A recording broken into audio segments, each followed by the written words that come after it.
तुझे सतगुरु कहूँ या दाता, तू सबका भाग्य विधाता। तू मुझको शरण में ले ले, ओ मेरे मुक्ति दाता। तुझे सतगुरु कहूँ या दाता, तू सबका भाग्य विधाता। तू मुझको शरण में ले ले, ओ मेरे मुक्ति दाता।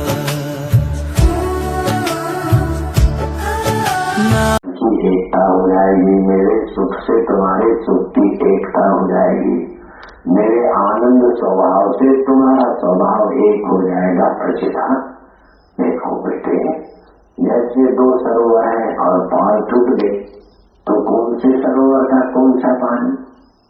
हवल में दो दिए जला दिए तो कौन से दिए का कौन सा प्रकाश है? नहीं, मेरे आत्मा का आनंद और तुम्हारा आनंद एक ही हो जाएगा। तुम मदरूप हो जाओगे, तुम चिद्रूप हो जाओगे, तुम प्रेम स्वरूप हो जाओगे, तुम ज्ञान स्वरूप हो जाओगे।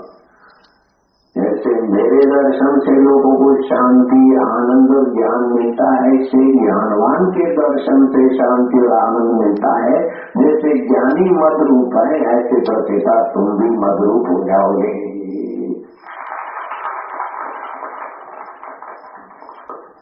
ज्ञानवान भगवान के अधिष्ठान स्वरूप के साथ एकाकार हो जाते हैं। तो जैसे भगवान को छूकर हवा आती है हमारा मंगल करती है, जैसे ज्ञानवान को छूकर हवा हमारा मंगल करती है। जैसे भगवान की दृष्टि से हमारा चित्त पवित्र होता है, ऐसे भगवान का साक्षात्कार के महापुरुष की दृष्टि से हमारा चित्त पावन होता है।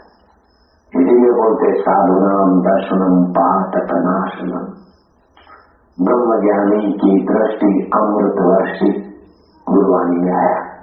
ब्रह्म ज्ञानी का दर्शन वडभागी पावे, ब्रह्म ज्ञानी को बल बल जाने, ब्रह्म ज्ञानी को खोजे महेश्वर, ब्रह्म ज्ञानी आप परमेश्वर, ब्रह्म ज्ञानी मुगत जुगत का दाता, ब्रह्म ज्ञानी पूर्ण पुरुष विधाता, ब्रह्म ज्ञानी का कच्चा न जाए आदाख, मानिक ब्रह्म ज्ञानी सबका ठाकुर। यूपी में आगरा है, आप लोग जानते हैं। आगरा में शाहगंज छमछम गली में श्री कृष्ण गौशाला थी। वहाँ मेरे गुरु जी रहते थे। आज से 40-42 साल पहले की घटना है। कोई गरीब आया, बुढ़ा, बोले बाप महाराज जी मेरे को आशीर्वाद दो। भूख लगती नहीं, नींद आती नहीं और आंखों की ठीक दिखता नहीं, चलते चलते धोखा खाता।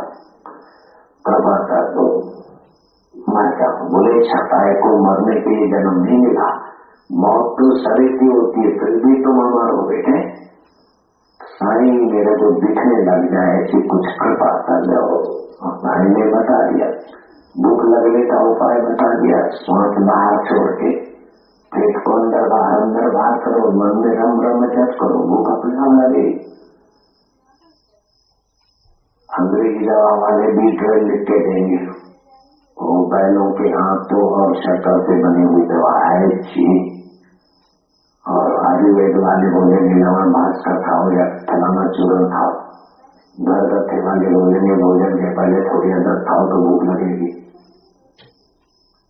लेकिन साईं बोलते हैं कि वज्रासन में बैठकर श्वास बाहर छोड़ दो और पेट को अंदर बाहर करो। 30-40 सेकंड मन में रम रम जप करो। एक सांस लो, जरा सामने लो, फिर सांस बाहर फेंको और पेट को अंदर बाहर करो, रम रम रम जप करो तो बुढ़ापे में भी पाचन बढ़िया रहेगा। वज्रासन में बैठ तो पेट का हाथ मिल गया, मुझे महाराज आंखों का इलाज। अरे बोले क्या आंखों का इलाज? आंखों वो आंकड़ा है ना जिसके फूल हनुमान जी को चढ़ते, आंकड़े का पत्ता तोड़ के उसका दूध आंख में डाल दे, ठीक हो जाएगा। आंख में डालना है वो तो तेजाब है, लेकिन ब्रह्म ज्ञानी मुगत जुगत का दाता, ब्रह्म ज्ञानी पूर्ण पुरुष विधाता मेरे गुरुदेव लीलाचंद महाराज जी ने आज्ञा दी और उसने श्रद्धा से आकर का पत्ता तोड़ा, दूध के बूंदे डाले तो आंखें बढ़िया होगी।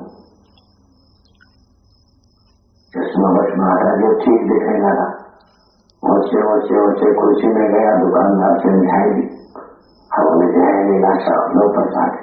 फिर बात की बोले यहाँ देखना, मेरे को तो क्या क्या बीमारी थी, डॉक्टरों ने बोला रात को तो नहीं, अब दिन को भी दिखना बंद हो गया था, अब मेरे को तो अंधा पड़ रहा था, ऑपरेशन फेल हो गए थे। मैंने लीलाशा जी ने कहा जाओ आंकड़े का पता तो उसका हो दूध डाल तो मैं ठीक हो गया।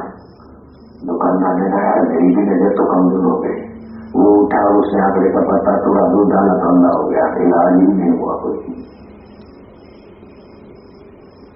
ऐसे ब्रह्म स्वभाव में रहे हुए शांत कृतोपासक महापुरुष पैसे के प्रकृति में परिवर्तन होता है।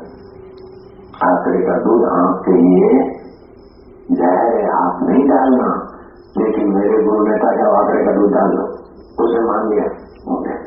दूसरे एक संत थे, उनके पास एक सेठ ने कारोबार बच्चों को सौंप दिया और वो संत के पास आते जाते वहीं रहते 5 दिन 10 दिन, कभी घर पे जाते।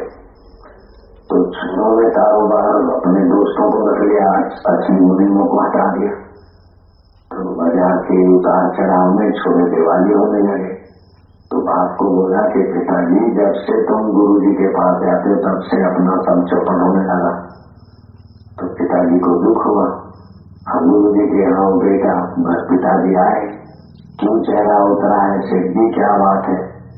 बोले कभी कभी घर जाता हूँ लेकिन छुपे सुना रहे कि जब से तुम गुरु जी के पास गए हो तब से अपना काम धंधा चौपट हो रहा है।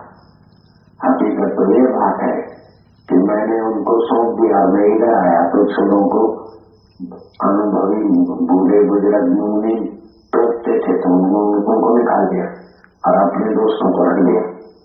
अब लोग खुशामद को छोड़े मुझे बन गए और हमारे छोड़े आराम का माल मिले पिक्चर में जा रहे तो धंधा चौपट हो गया। अच्छे लोग आते नहीं लेने को, छोरे बोलते कि तुम गुरु जी के पास गए, गुरु जी मैं आपके पास है, उससे मुझे शांति नहीं तो मैं अभी आत्महत्या करके मर जाता। लेकिन हम छोटे कभी कभी सुना देते इसलिए मायूस रहता हूँ। बोले तेरे छोरों को ले आया अरे छोरे, अरे बेवकूफ लोग, तुमने ऐसी ऐसी गलती किया इसलिए तुम्हारा धंधा चौपट हो रहा है, नाम बदनाम हो रहा है। हम गुरु जी के पास आए इसलिए चौपट हो रहा है, ऐसा नहीं होता। जो आध्यात्मिक राह से कोई भी आदमी भी जाता है तो पूरे परिवार को फायदा होता है। बेवकूफ कहे तुम फायदा लेने के बदले नुकसान का काम कर रहे हो। पिता को तो बोले गुरु जी क्या कर रहे हैं? बोले ऐसा ऐसा पुराने मुनियों को रख दो, ऐसा ऐसा करो। बोले गुरु जी धंधा नहीं चल रहा है। बोले क्या से खपाते? बोले माला। बोले सुबह दे दे दे दे धंधा धंधा जाओ दे दे दे दे जब करा करो, सब ठीक हो जाएगा। अब दे दे कोई लक्ष्मी प्राप्ति का मंत्र नहीं है, लेकिन मंत्र मूलम गुरु वाक्य, मोक्ष मूलम गुरु कृपा, वो छोड़ दे माला करते तिलक करते गुरु जी को प्रणाम करते नंदे दे जाए। उनकी बुरी आदतें भी छूट गई, व्यवहार भी सुधर गया, मुझे भी अच्छे पुराने आ गए और महाराज अच्छी दुकान करने लगी, जय जयकार होने लगा। बोले किस बात का चमत्कार है? बोले दे का चमत्कार।